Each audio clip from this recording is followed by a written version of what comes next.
یہ جو آیت ہے، اور وَيَقُولُونَ إِنَّهُ لَمَجْنُونَ، اسی مفہوم سے کی آیات تھی شروع میں جب یہ صورت شروع ہوئی تھی، اور ایسے ہی مفہوم کی آیات سے یہ صورت ختم ہو رہی ہے۔ کفار مکہ حضور کو مجنون کہتے تھے، ان کے اس الزام کی تردید صورت کے شروع میں بھی کر دی گئی اور آخر میں بھی۔ کہ اچھا، ایک اور بات یہ ہے اس صورت کے حوالے سے، ایک تو یہ کہ یہ جو دعا ہے، یہ جو دعا تو خیر نہیں ہے، یہ جو آیات ہیں، وَإِن يَكَادُ الَّذِينَ كَفَرُوا، بعض علماء کے نزدیک یہ دم کیا جا سکتا ہے، ان کو پڑھ کے بچوں پہ دم کیا کریں۔ کتنی آیات ہیں؟ 51 اور 52 یہاں سے شروع ہوتی ہے، 51 اور 52، یہ دونوں آیات 7 دفعہ پڑھ لیں، بچوں پہ دم کر دیں۔ نبی صلی اللہ علیہ وآلہ وسلم سے تو ایسی کوئی حدیث تو نہیں ہے، لیکن علماء نے کہا ہے کہ یہ آیات پڑھ کے دم کیا کرے، تو اس لیے قرآن کی آیات ہی ہیں، تو اس لیے ضرور یہ پڑھنی چاہیے۔ اور دوسری بات بتانے کی یہ ہے کہ یہاں پہ جو لفظ ہے نا، سورت کا نام سورہ نون، یہ جو آیت ہے صاحب الحوت، مچھلی والا، ایک اور سورت پیچھے ہم نے پڑھی تھی، شاید سورہ انبیاء میں تھا کہ حضرت یونس کا ذکر ذنون کے لقب سے کیا گیا، تو ذنون کا مطلب تھا کیا؟ مچھلی والا، نون والا، حرف نون کا جو ربط ہے نا صاحب الحوت جو کہا گیا ہے، اسی وجہ سے اس سورت کا نام سورہ نون ہے کہ اس کے آخر میں مچھلی والے کا ذکر ہے۔ نون کے معنی مچھلی کے ہوتے ہیں، تو یہاں یہ بھی پتہ چل گیا کہ اس سورت کا نام سورہ نون کیوں ہے۔ اور دوسری بات یہ کہ اس کے شروع اور آخر میں نبی صلی اللہ علیہ وآلہ وسلم کو مجنون کہا گیا اور پھر اس کی تردید کی گئی۔ اور تیسری بات اس کی یہ کہ اس کے آخر میں یہ آیات آئی ہیں جو ہم نظر بد سے بچنے کے لیے پڑھ سکتے ہیں۔ اور یہاں پہ یہ جو ہے نا وما ہوا اور نہیں ہے وہ، تو وہ کی ہوا کی ضمیر قرآن کے لیے بھی ہو سکتی ہے اور حضور صلی اللہ علیہ وسلم کے لیے بھی ہو سکتی ہے۔ قرآن کے لیے ذکر اور نصیحت کا تذکرہ تو قرآن میں کئی دفعہ آیا ہے کہ قرآن وما ہوا الا ذکر للعالمین، کہ یہ تمام جہان والوں کے لیے ایک نصیحت ہے، ایک ذکر ہے، جبکہ نبی صلی اللہ علیہ وآلہ وسلم جو ہیں وہ بھی قیامت تک کے لوگوں کے لیے ایک یاد دہانی ہیں۔ بلکہ آپ کے بارے میں تو حضرت عائشہ نے فرمایا کانا خلقہ القرآن، آپ تو مجسم قرآن ہیں، آپ کا اخلاق قرآن ہی تھا، تو دونوں معنی اس سے مراد لیے جا سکتے ہیں۔ اچھا جی، اب ہم آ جاتے ہیں اپنی صبح و شام کی دعاؤں کی طرف۔ یہاں پہ ہماری سورہ نون یا سورہ قلم اختتام پذیر ہوتی ہے۔ صبح و شام کی دعاؤں میں نے آپ کو کچھ دعائیں پڑھانے کے بعد جو صبح و شام کی جن میں خاص طور پہ ذکر تھا، اسبحنا و اسبح الملک، اسبح کا جو ذکر لفظ تھا، وہ دعائیں چھوٹی چھوٹی سی تھیں، پھر ایک دعا لمبی آ گئی تو میں نے اس کو سکپ کر دیا تھا۔ میں نے کہا پہلے ہم چھوٹی دعائیں کر لیں، پھر اس کے بعد یہ لمبی والی دعا بعد میں کر لیں گے۔ مقصد یہ تھا کہ شروع میں ہی اگر اتنی لمبی دعا آپ کو کرنی پڑی تو مشکل لگے گی، تو ویسے تو آپ وہی طریقہ رکھیں جو میں نے آپ سے کہا ہے کہ یہ جو کتاب ہے وَإِيَّاكَ نَسْتَعِينُ، یہ ایک اپلیکیشن ہے، اسے آپ کو ڈاؤن لوڈ کر لیں اور وہاں سے آپ ایک دفعہ سن لیا کریں، وہاں بہت خوبصورت تلاوت کے ساتھ یہ صبح شام کی ساری دعائیں وائس کے ساتھ بھی ہیں، آڈیو بھی ہے اس کی، تو جب ہم سنتے رہیں گے تو انشاءاللہ یہ ہمیں یاد ہو جائیں گی۔ تو ہم نے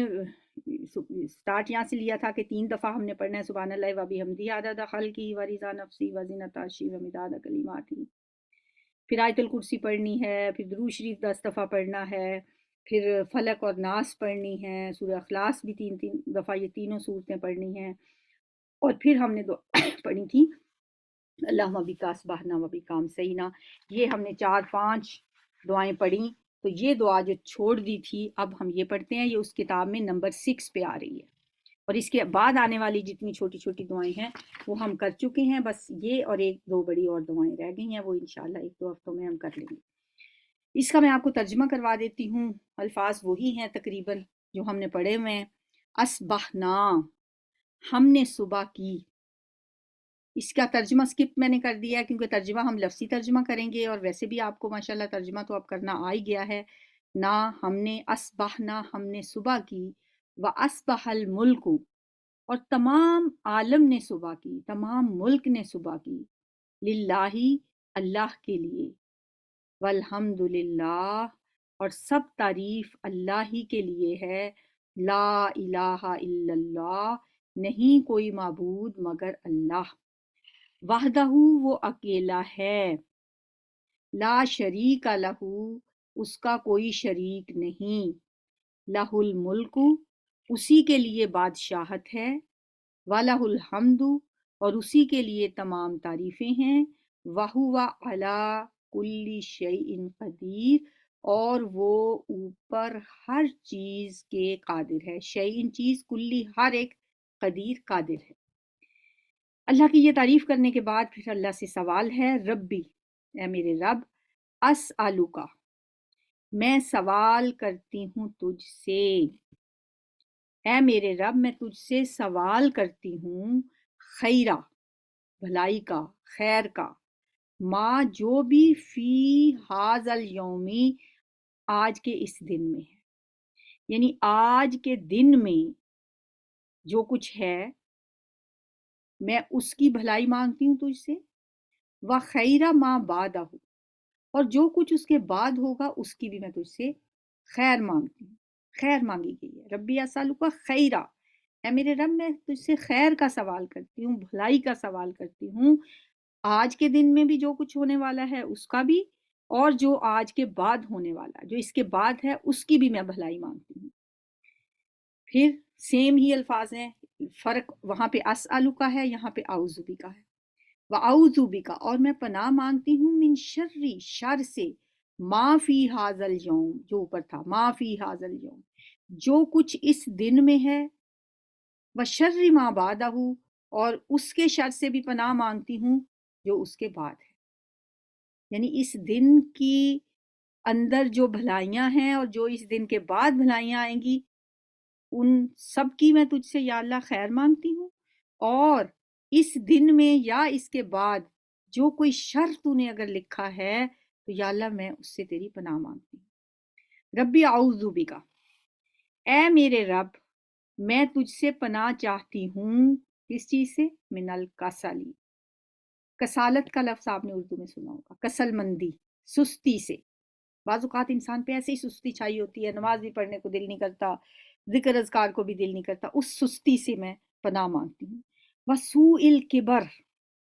اور بہت بدترین بڑھاپے سے، بعض لوگوں کو آپ نے دیکھا ہوگا بالکل وہ چار پائی کے ساتھ لگے ہوتے ہیں، ہاسپٹلز میں پڑے ہوتے ہیں سال ہر سال سے، ایسی وہ عمر ہوتی ہے جسے ارذل العمر کہا گیا ہے، زندگی ان کے لیے وبال ہوتی ہے، تو ایسے بڑھاپے سے بھی یا اللہ میں پناہ مانگتی ہوں، وسوء الکبر، اور بدترین بڑھاپے سے اے اللہ میں تیری پناہ مانگتی ہوں، ربی اعوذ بک، اے میرے رب میں پناہ مانگتی ہوں، من عذاب فی الناری، میں پناہ مانگتی ہوں عذاب فی الناری، آگ کے عذاب سے، وعذاب فی القبر، اور قبر کے عذاب، بہت جامع دعا ہے، تھوڑی سی لمبی ہے، آہستہ آہستہ انشاءاللہ یاد ہو جائے گی، آپ اسے پڑھتے رہیں، ایک دفعہ میں پڑھ دیتی ہوں، آپ اس کے ترجمے پہ غور کریں۔ اصبحنا و اصبح الملک للہ والحمد للہ، لا الہ الا اللہ وحدہ لا شریک لہ، لہ الملک و لہ الحمد وہو علی کل شیء قدیر، ربی اسألک خیر ما فی ھذا الیوم و خیر ما بعدہ، واعوذ بک من شر ما فی ھذا الیوم و شر ما بعدہ، ربی اعوذ بک من الکسل وسوء الکبر، ربی اعوذ بک من عذاب فی النار و عذاب فی القبر۔ اسی دعا کو جب شام میں پڑھنا ہے تو پھر اسبحنا کی بجائے امسینا کہنا ہے، امسینا و امسى الملک للہ والحمد للہ، لا الہ الا اللہ وحدہ لا شریک لہ، لہ الملک و لہ الحمد وہو علی کل شیء قدیر، ربی اسألک خیر ما فی ھذہ اللیلۃ، ھذا الیوم کی جگہ پہ وہاں پہ پھر کہنا ہے خیر ما فی ھذہ اللیلۃ و خیر ما بعدہا، یہاں پہ بعدہ ہو ہے، دن کے لیے ہو کی ضمیر، اور ہا کے رات کے لیے ہا کی ضمیر، وخیر ما بعدہا واعوذ بک من شر ما فی هذه اللیلۃ وشر ما بعدہا۔ آگے پھر اسی طرح ربی اعوذ بک من الکسل وسوء الکبر، ربی اعوذ بک من عذاب فی النار وعذاب فی القبر۔ کتاب کے اندر جو وائیا کا نستعین بک ہے نا، جس کو میں نے آپ سے کہا ڈاؤن لوڈ کر لیں اس کی اپلیکیشن، اس میں یہ دونوں الگ الگ دی ہوئی ہیں، اسبحنا کے ساتھ الگ دی ہوئی ہے، امسینا کے ساتھ الگ کی دی ہوئی ہے۔ تو اللہ تعالیٰ سے دعا ہے کہ وہ ہمیں اسی طرح اپنے کلام کے ساتھ جوڑے رکھے، قرآن پڑھنے پڑھانے اور اس پہ عمل کرنے کی توفیق دے۔ سبحانک اللہم و بحمدک، نشہد ان لا الہ الا انت، نستغفرک و نتوب الیک۔ السلام علیکم ورحمۃ اللہ۔